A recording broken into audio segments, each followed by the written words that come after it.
तो 10th class के लिए वीडियो बहुत ही इंपॉर्टेंट है क्योंकि आज हम इसमें कवर करने वाले हैं जैव प्रौद्योगिकी सिद्धांत एवं प्रक्रम। और ये वीडियो आप सभी जानते ही हैं कि ये जो टॉपिक है काफी इंटरेस्टिंग है, तो ये वीडियो वैसे भी इंटरेस्टिंग होने वाला है। तो ये इस टॉपिक से रिलेटेड एग्जाम में काफी क्वेश्चंस पुटअप होते हैं और थोड़ा टफ भी है, लेकिन अगर इसे अच्छे से पढ़ेंगे तो कुछ भी टफ नहीं है। ठीक है, तो आज हम पढ़ने वाले हैं जैव प्रौद्योगिकी सिद्धांत एवं प्रक्रम।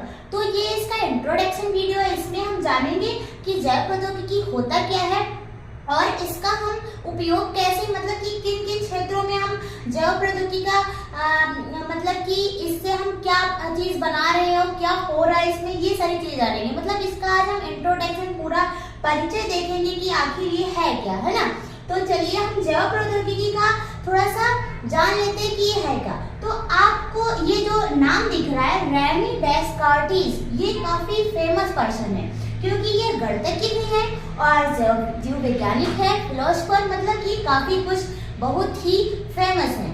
तो इन्होंने क्या किया था कि इनके माइंड में सबसे पहले क्या हुआ कि जैव प्रौद्योगिकी भी कुछ होता है। तो इन्होंने यह बताया कि दुनिया में बहुत सारे विज्ञान हैं, लेकिन उनका हम उपयोग करके और एक नए विज्ञान का मतलब एक नए विज्ञान को बना सकते हैं जो कि मानव कल्याण के लिए मतलब कि हो और मानव के लिए हम उससे सुख साधन मतलब कि अलग अलग उनका उपयोग करके मानव के लिए ही अच्छी चीजें बना सकते हैं ना। तो इन वैज्ञानिक ने क्या किया, इन्होंने ही बताया कि जो भी जैसे कि बायोलॉजी है, फिजिक्स है, केमिस्ट्री है, तो इन्होंने बताया कि सबका यूज करके हम एक आधुनिक विज्ञान बना सकते हैं। तो इन्होंने ही मतलब जैव प्रौद्योगिकी का जो ये है, इन्होंने ही पहले जो विचार आया रेनी डेस्कार्टिस। तो इन्होंने चलो इतना मतलब चीज बताई, बट यहाँ पर एक और फेमस पर्सन आ रहे हैं, मतलब जो साइंटिस्ट है वो हर्बर्ट बोअर, ये भी काफी मतलब कि प्रसिद्ध है क्योंकि वो भी क्यों ना इन्होंने बहुत कुछ मतलब जैव प्रौद्योगिकी और इन सब चीजों में इन्होंने काफी कुछ खोजा है। इन्होंने जैसे कि आपको बता दें कि प्रतिबंधन एंजाइम जो कि बहुत ही इंपॉर्टेंट है, यही डीएनए को काटता है, इसको इन्होंने ही इस पर स्टडी की, इन्होंने ही अध्ययन किया है कि देखो जो हमारे अंदर में डीएनए होता है, या फिर आप सब मान लें कि बैक्टीरिया के अंदर जो डीएनए होता है, तो डीएनए को कोई काट भी सकता है। इन्होंने ही पता लगाया कि हाँ डीएनए को भी काट सकता है, और बाद में ये भी पता लगा कि हाँ इसे जोड़ भी सकते हैं, एक लाइगेज एंजाइम है उससे हम जोड़ भी सकते हैं। तो मतलब ये हुई ना बात इंटरेस्टिंग कि भाई डीएनए को काट सकते हैं, अगर हम उसे काट सकते हैं तो उसका यूज हम अपना मानव कल्याण के लिए भी तो कर सकते हैं कि अगर डीएनए को काट के कहीं फिट कर दिया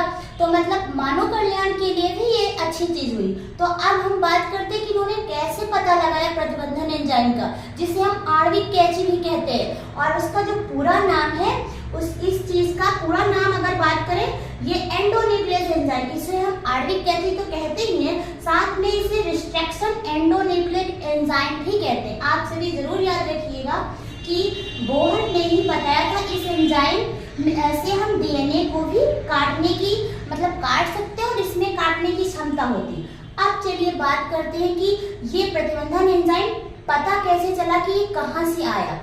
तो हुआ क्या, आप सभी ने सुना होगा जीवाणु भोजी का नाम, एक वायरस होता है जो गंगा नदी में पाया जाता है। जैसे कि अब हम अगर बात करें वहां पर पाया जाता है तभी गंगा नदी का पानी साफ होता है, क्योंकि वहां पर जो भी बैक्टीरिया है उनके अंदर में क्या करता है, वो उन्हें मार देता है, क्योंकि वो जिस भी बैक्टीरिया के अंदर अगर गया तो वो क्या करता है, उसे उसका जो है प्रतिरोधक क्षमता उसकी समाप्त हो जाती है, उसे मार सकता है।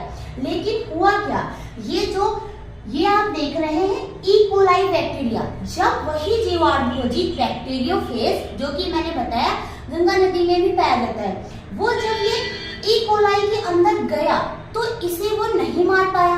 तो साइंटिस्ट और सभी जो भी इस पर स्टडी इन्होंने किया, बोअर ने ये मतलब ये बात आई कि आखिर ई कोलाई को इसने कैसे नहीं मारा। तब जाके पता चला कि इसके अंदर में यानी कि ई कोलाई बैक्टीरिया के अंदर एक ऐसा एंजाइम है जो डीएनए को कट कर देता है। तो उन्होंने बताया कि ये जो चीज है अगर इसे हम यूज करके देखें कि ये क्या सच में मतलब डीएनए को कट कर देता है, तो अगर ये वहां पर डीएनए को कट कर रहा है तो अदर भी कट कर सकता है ना। तो इन्होंने क्या किया, ई कोलाई के जो बैक्टीरिया का एंजाइम था जिसका नाम था प्रतिबंधन एंजाइम, प्रबंधन, इसी को हमने क्या बताया, आणविक कैंची, इसका ये रेस्ट्रिक्शन एंडोन्यूक्लियस एंजाइम भी इसे कहते हैं। तो इसे क्या किया गया, इसे निकाला गया और इसकी खोज का श्रेय किसको जाएगा, बोअर को। ठीक है, तो आप ये पॉइंट जरूर लिख लिया जाएगा कि प्रतिबंधन एंजाइम की खोज बोअर ने करी थी। ठीक है, हर्बर्ट बोअर इनका फुल नेम है। तो ये काफी इंपॉर्टेंट है, कभी कभी ये क्वेश्चन आपको नीट वे में भी मिलेगा क्योंकि ये काफी इंपॉर्टेंट एंजाइम है। भाई इंपॉर्टेंट होगा ही क्योंकि ये डीएनए को कट कर रहा है। ठीक है, अब अगर हम आगे बात करें कि यहाँ पर एक और, यहाँ पे हमने रेनी डेस्कार्टिस की बात करी, हर्बर्ट बोअर की बात करी। अब यहाँ आएंगे कोहन, ये एक वैज्ञानिक थे जिनका नाम था स्टैनली कोहन। ठीक है, तो ये प्लाज्मिड भी काफी मतलब अहम रोल अपना निभाएगा, अभी हम इसके बारे में भी बात करेंगे। यहाँ तक मैं बता दूं आपको, ये इंट्रोडक्शन वीडियो है, इसके बाद स्टेप बाय स्टेप वीडियो आएंगे और काफी इंपॉर्टेंट रहेंगे। ठीक है, तो यहाँ पर स्टैनली कोहन ने बताया प्लाज्मिड के विषय में। अच्छा, प्लाज्मिड क्या वर्क होता है, तो ये क्या कर रहे थे, ये जो कोहन और जो स्टैनली कोहन थे ये प्लाज्मिड पर काम कर रहे थे, मतलब ये प्लाज्मिड की स्टडी कर रहे थे। जैसे कि इन्होंने प्रतिबंधन एंजाइम की स्टडी करी थी, वैसे ही ये जो कोहन थे ये प्लाज्मिड की स्टडी कर रहे थे। प्लाज्मिड जो होता है एक तरह का डीएनए ही होता है। ठीक है, ये बैक्टीरिया ये क्या करता है, कोई भी चीज जैसे कि जो जीन है एक बैक्टीरिया से दूसरे बैक्टीरिया में ले जाने का वर्क करेगा। ठीक है, तो बोअर तथा कोहन ने क्या किया, बायोटेक्नोलॉजी का आधार दिया। यहाँ पर ये तो बात स्पष्ट ही हो गई क्योंकि उन्होंने प्रतिबंधन एंजाइम खोजा और इन्होंने जो कोहन थे इन्होंने प्लाज्मिड बताया।